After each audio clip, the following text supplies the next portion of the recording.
Well, hello, ladies and gentlemen. Welcome to Grizzly Bear Sims YouTube channel, and welcome to American Truck Simulator. Yeah, I'm gonna try to give it a go and put a few episodes of ATS out here for you guys to hopefully enjoy. And we are going to be talking about a couple of different things today during this video, and one of which is going to be more or less where we happen to be at our present location. And let me just pull up the map and I will show you. I will just kind of unveil this to you. Yes, we are in my hometown of Denver, Colorado. And of course, this is the coast to coast map. Now, one of the cool things about the coast to coast map since it was originally released is how much better it has actually become. And I've got to say that I've spent a little bit of time tooling around the coast to coast world, the coast to coast map world. I haven't made it all the way over to the east coast just yet, but I've made it over into Texas and then up towards the Midwest, up towards Memphis, over towards Illinois, Chicago, and then over into Minnesota, Wisconsin, and the Dakotas. And I've got to say that Denver, I really do believe, is probably one of the best represented areas, or I should say Colorado is one of the best represented areas. Well, here we are. We are in one of my favorite mods of all the games that I happen to play. This thing is just fantastic, and I think I've probably been in this truck before. This is Viper 2's Peterbilt 389, and it is just an awesome, incredible mod. I absolutely love it, and we're going to be doing a little owner-operator hauling today for the FedEx company. We're going to haul some ground FedEx ground packages from Denver to Amarillo, so hopefully we'll get to Amarillo by morning. And if you are a fan of country music, then you absolutely know what I'm talking about. So let's go ahead and get this truck booted up, fired up, and get everything on the way for us, because we've got a long ways to go and, yeah, a short time to get there. And we will basically get this job done for our customer. And of course, again, that is the FedEx company. So anyway, sit back, relax, enjoy the sounds of this truck, and I will be back with you when we get out on the open road and I can share a few more thoughts that I have about the coast to coast map and a few other things as well.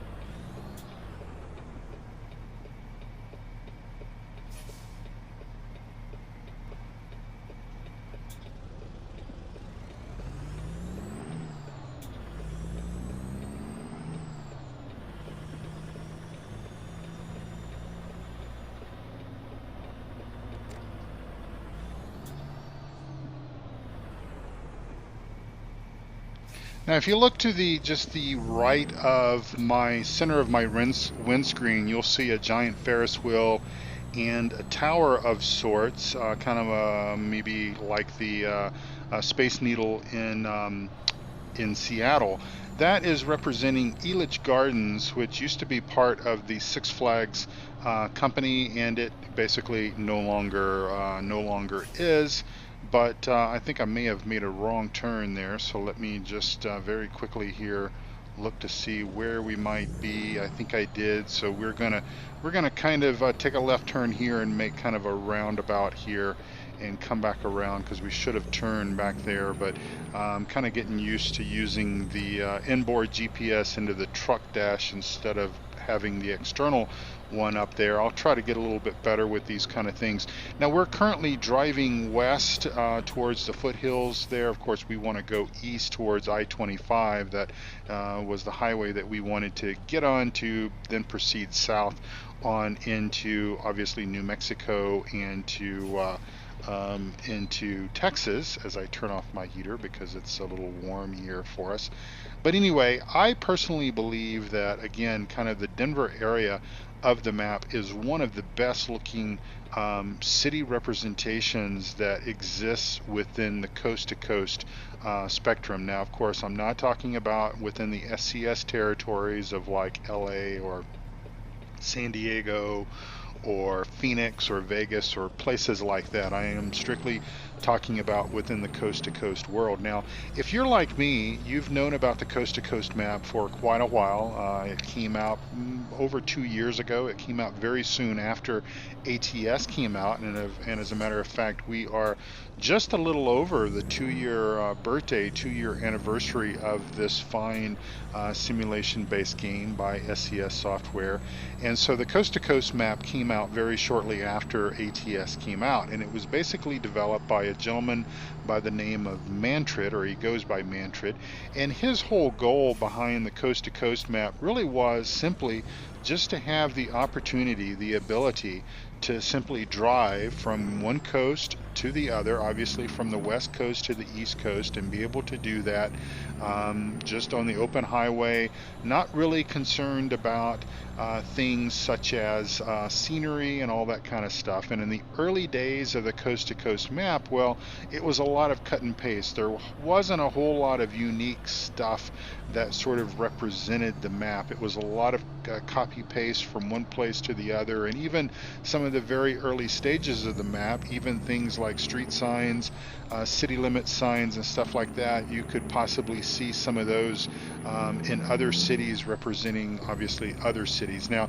the IKEA that's right over to the right hand side there, that is pretty realistic. We do have an IKEA that is just south of my location where I live, and we're basically passing through that area right here. Of course, we've got the Rocky Mountains just to our right, to the west of us. We are headed south now on I-25. I'm going to stick our cruise control on here at 65 miles an hour, just so that we can make sure that we don't get in trouble with the Smokies as we head south down I-25. But anyway, as I was saying, in the very early stages of this map mod, it was kind of crude. It was kind of basic, and there were, not a whole lot of eye candy, not a lot of things to really see and experience. As we have one of our partner trucks here, looks like he's broke down.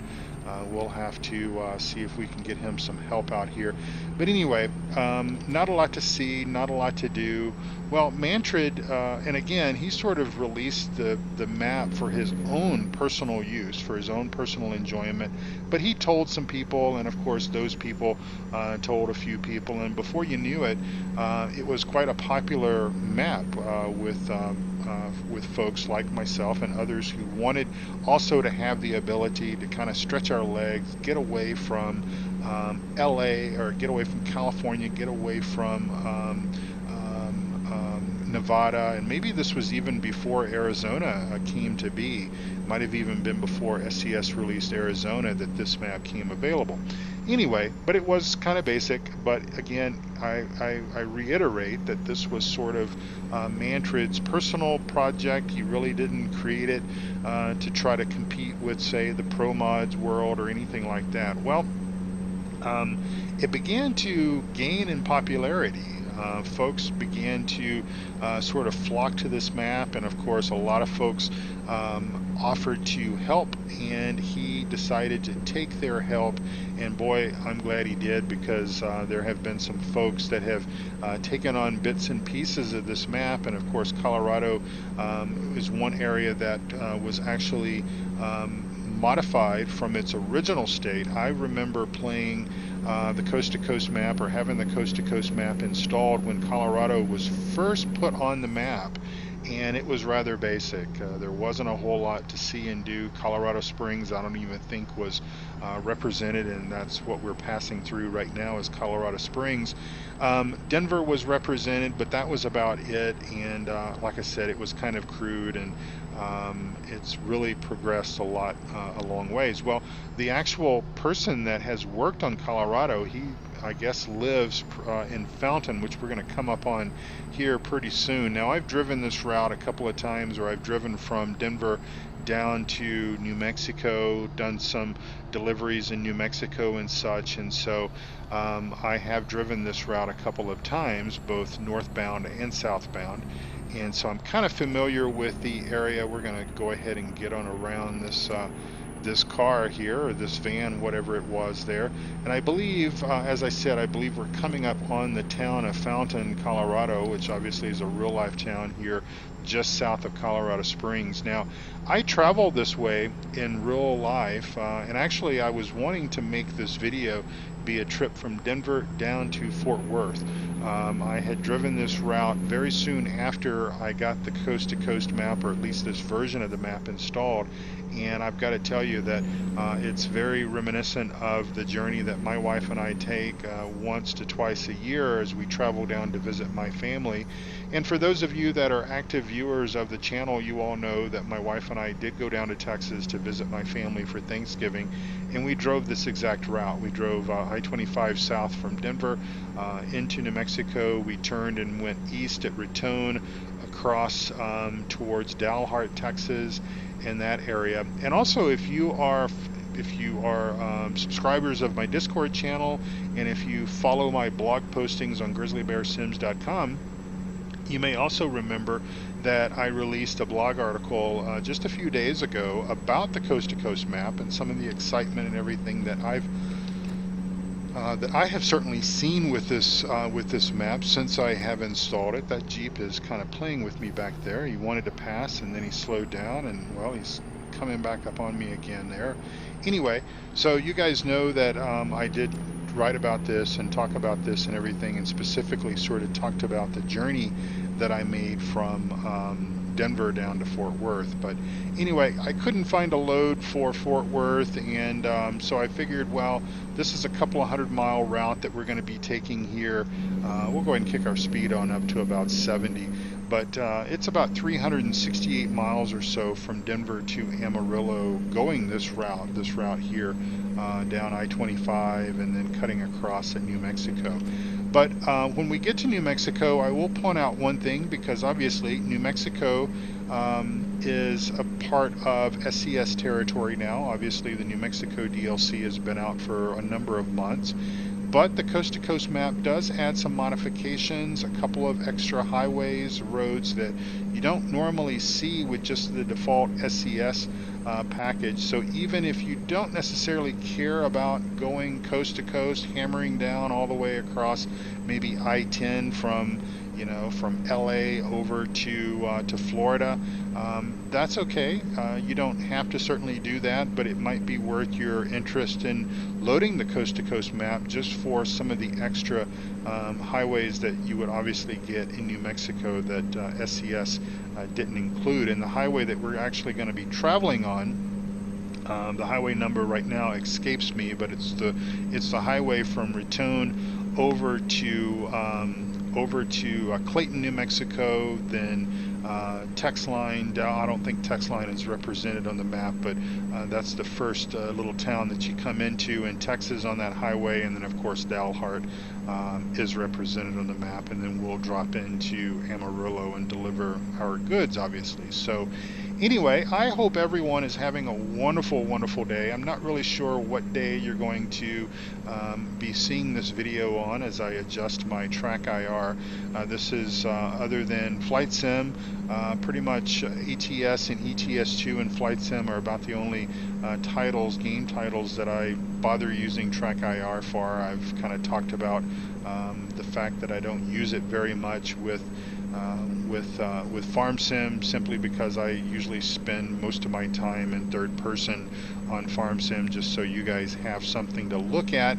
I will try and see if we can get on a straight piece of road here. I will try to go into third person just a little bit so that you guys can kind of see stuff, but it is a little harder to drive in third person, and I don't know if you recognize this as well whenever you try to play ATS or ETS2, but it is definitely a lot harder to drive in third person than it is in Farm Sim, I think, simply because of the speeds and everything that we've got going on. So this little stretch of highway, again, this is I-25 heading southbound to the border of Colorado and New Mexico. We are coming up on Raton Pass here. Now this is quite a it's quite a piece of work for semis coming up this. Now, not so much for us in the virtual world. There are probably worse hills that we could experience on this map, on the coast-to-coast map.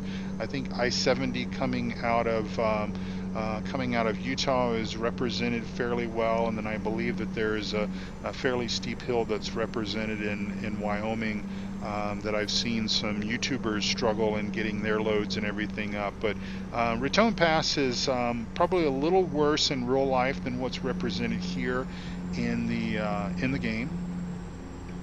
And we're coming up on the New Mexico state line here, and pretty much as soon as you pass the state line sign in the real world, then you start kind of this grueling downhill into the town of Raton, New Mexico. And my track IR, I will apologize because it is squirreling out just a little bit here, but hopefully it will calm down and not be too jerky and jittery and everything for us. But we're looking for, I think it's our next exit that we're going to come up on.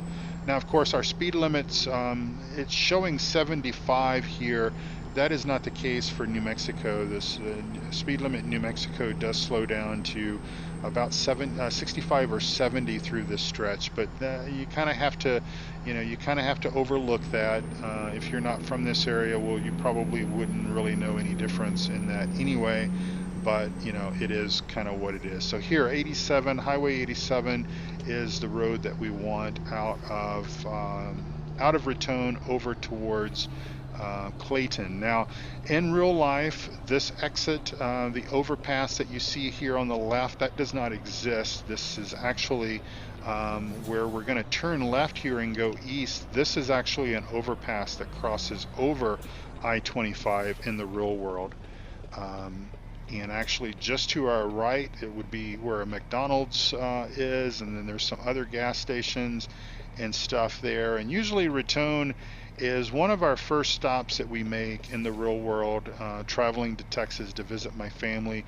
We're usually needing to take on fuel here. It's usually about, I don't know, 3.5, 4 hours or so out of Denver, and it usually makes for a good bathroom stop and also a fuel stop and everything as we try to progress across the state to Texas. And of course, getting to the Texas state line is only half the battle, because we still got quite a ways to drive through Texas. And again, my apologies for my track IR here. And there's a little more to Raton than what's represented here, but you got to kind of understand that, well, everything is somewhat compressed within the virtual world, within ATS virtual world, and ETS too, as far as that goes. But anyway, this highway is represented quite well. It is a divided 4-lane highway going across here. Now, for a number of years, it was always under construction, and that was obviously a little bit of problematic for us coming across here, just simply because there was always construction, and we're usually hitting this time frame or this area of the state just after sunup. Actually, we leave Denver about 3:30, 4 o'clock in the morning, typically when we drive to Texas, and so we're pulling into Raton, and especially if it's in the winter time, if it's in that time zone, time frame and everything, daylight saving and all that, it can be, the sun can just be coming up. It's like, 7 a.m. or something like that. But anyway, so we're just trucking on across New Mexico here, and let's see what our speed is. Our speed is 70, so let's go ahead and drop that back to 65 here. And we're coming into the town of Moines, New Mexico. Now, I'd never heard of Moines, New Mexico until I moved to Colorado, and I pretty much drove this route, obviously going the opposite direction, when I pulled my U-Haul truck out here back in 1998. Moved out here. That was almost 20 years ago. 20 years ago this fall, I will be living in Denver, Colorado, and working out here for 20 years, and let me tell you, time has passed by pretty quickly. It seems like since that time frame, it really seems like it was just yesterday that I did that. Also, right over in the distance there, which I don't believe is represented, unfortunately, is the Capulin Volcano. And it was an active volcano many hundreds of thousands of years ago, certainly before my time. And it's an active volcano, and when you're driving out through this area, of course your camera, your thing is not shaking as bad as this one is. I'm going to turn Track IR off right now and hope for the best here. But anyway, as you drive across here, you will see all sorts of lava boulders and everything laying out on the side of the road where the volcano, many hundreds of thousands of years ago, I suppose, actually erupted and spewed its lava stuff all over the countryside, and many of these rocks and everything are still on the ground. Now, some of this area is farm, pasture land, farmland, etc. through here. Of course, as we come into Texas, into the Panhandle of Texas, which we'll be coming up on pretty soon, it looks like Clayton is just here on the horizon for us. We will be coming into cotton land. Cotton is king there in that part of Texas in the Panhandle, and so a lot of farmland, a lot of cotton planting and harvesting. And of course, I've talked about this before in my farm sim videos. A lot of times when we come through here in November, like for Thanksgiving, or even if we're in the first week or second week of December, they're still harvesting the cotton.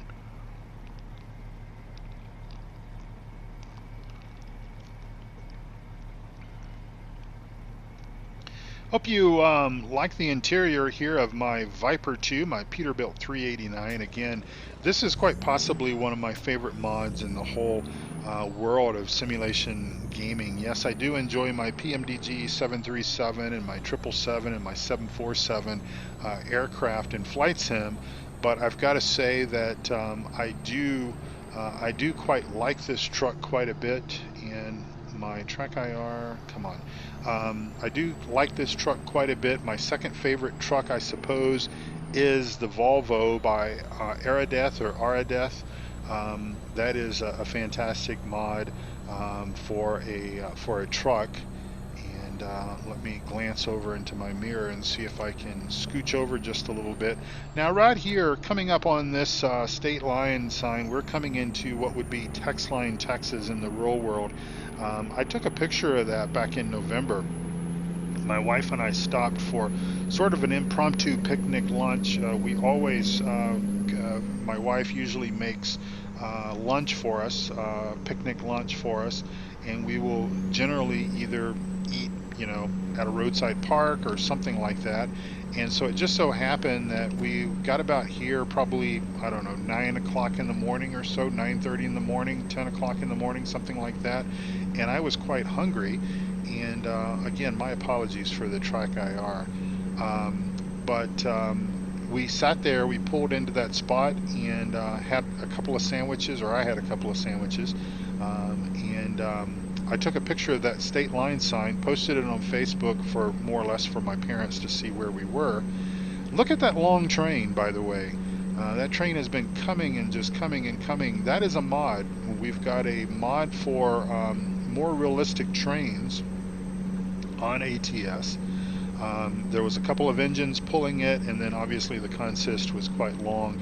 And that is a mod, and I was just going to plug my mod spreadsheet because I have updated my mod spreadsheet with many of the mods that I do have in ATS, and you can find those going to grizzlybearsims.com and looking at the upper right hand corner of the page there, and you'll see something called add-ons and mod directory, something like that, and you'll find the link to that. I think it's under miscellaneous, and it's something to do with the title or something like that is something to do with trains. So I believe this is representing Dalhart, Texas. Dalhart, Texas is, I'd say, a fairly good-sized town. Not as big as Amarillo, obviously, but it's It's the closest large-sized town that you'll drive into coming this direction from New Mexico. And we usually, again, this is kind of a stop. There's a McDonald's up here in Dalhart that we usually will stop at because we can always trust clean restrooms at McDonald's. We may not always eat at McDonald's. I usually will buy something just for the sake of using their bathroom and wanting to sort of, you know, pay for that service. And so usually that is one of the places that we will stop is here in Amarillo. Let me see if I can adjust my my track IR camera and see if that was the reason why it was being jerky. I don't know. I've updated the software, the drivers for that, and I know this has kind of been a sort of a long-term, long-standing issue for me, is getting track IR to be stable. And if anyone has any ideas, certainly share them with me, and I will certainly heed your advice, and will try just about anything I can think of to try to get track IR to work a little bit better, because quite honestly, I really enjoy it. I enjoy the immersion that I get from track IR with like ATS and ETS2. And again, I don't really use it much for farm sim, just simply because, well, I spend a lot of time in third person, as I've already sort of talked about, and so I don't really see a point with it. But for ATS, ETS2, and even flight sim, it is so beneficial to be able to just glance over. I only have to move my head like a half inch or so, an inch, to be able to look out my right mirror. I can turn my head a little bit further and I can see out the side window there. And of course now I've got to reset it to get it pointing forward again. But anyway, this video, the timer on my video is showing me a little bit more than 25 minutes, but I think I had a little bit of time there at the beginning before I actually started speaking, so I'll have some of that will cut off, and we should not be too far from Amarillo actually now.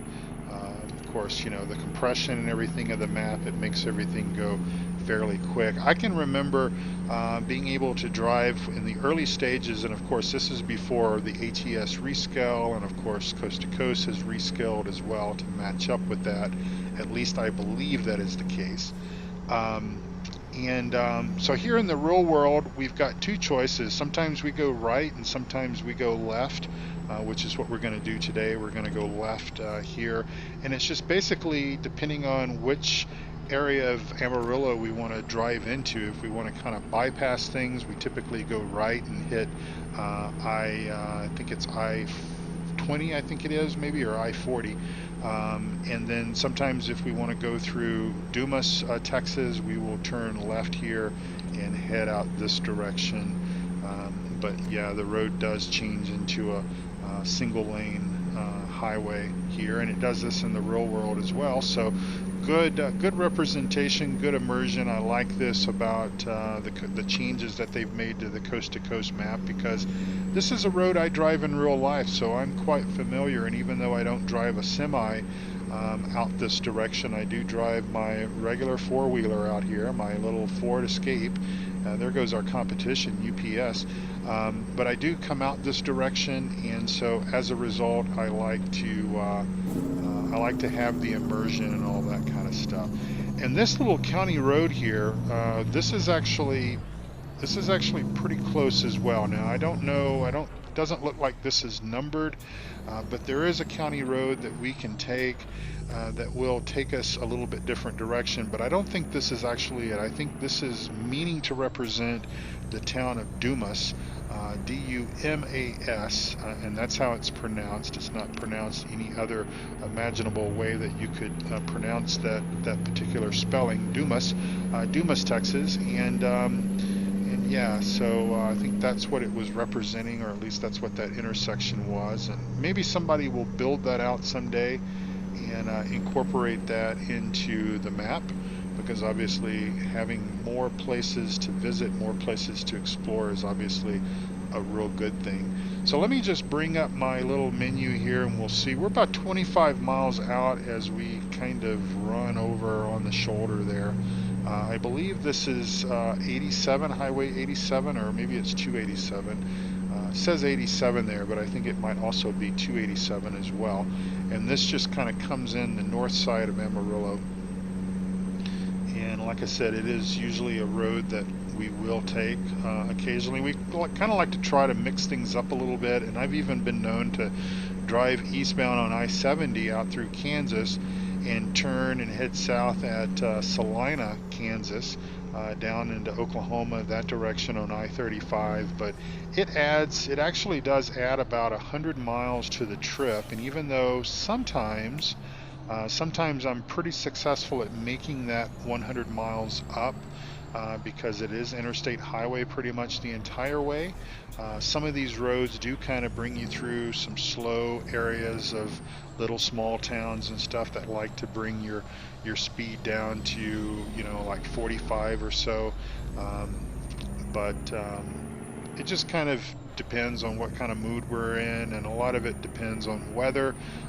You know, because we live in Colorado, we kind of have a plan A and a plan B, obviously, as far as actually we've got 3 routes we could take to get back home. We've got a route that brings us into eastern Colorado, coming up through the Panhandle of Oklahoma and the Panhandle of Texas, which is kind of plan C.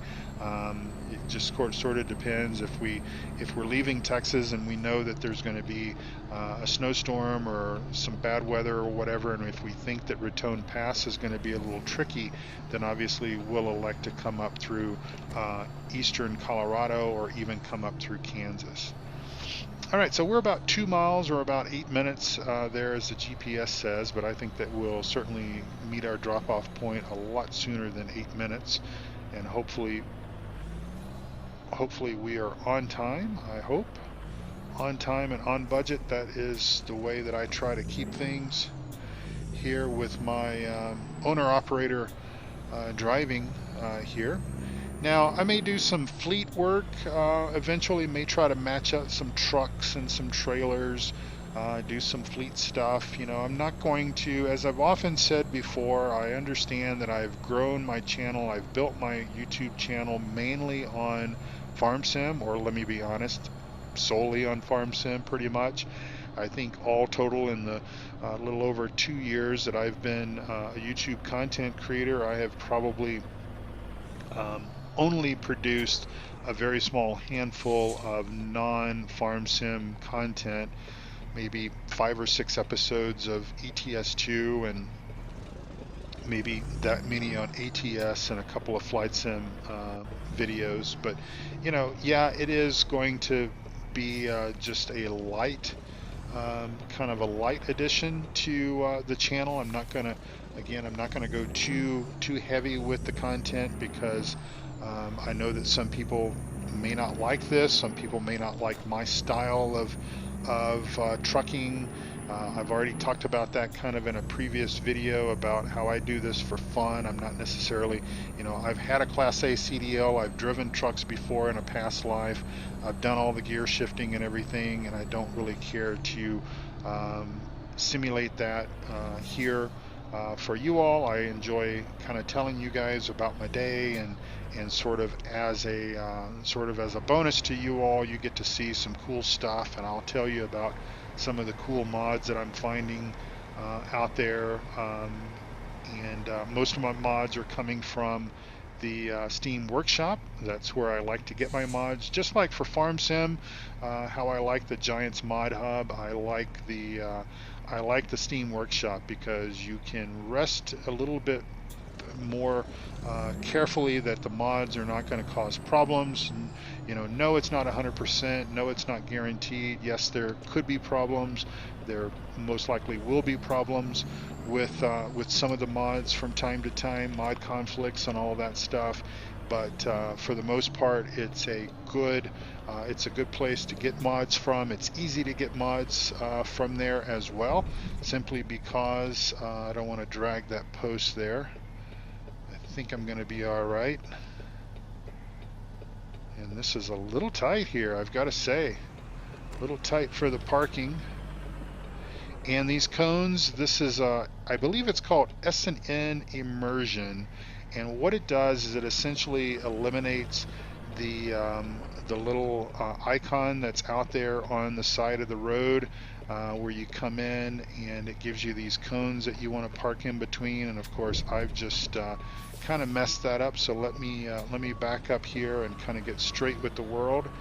And of course, just like backing up in Farm Sim, I'm not that good at doing it in Truck Sim either. Um, but we will give it our best shot here.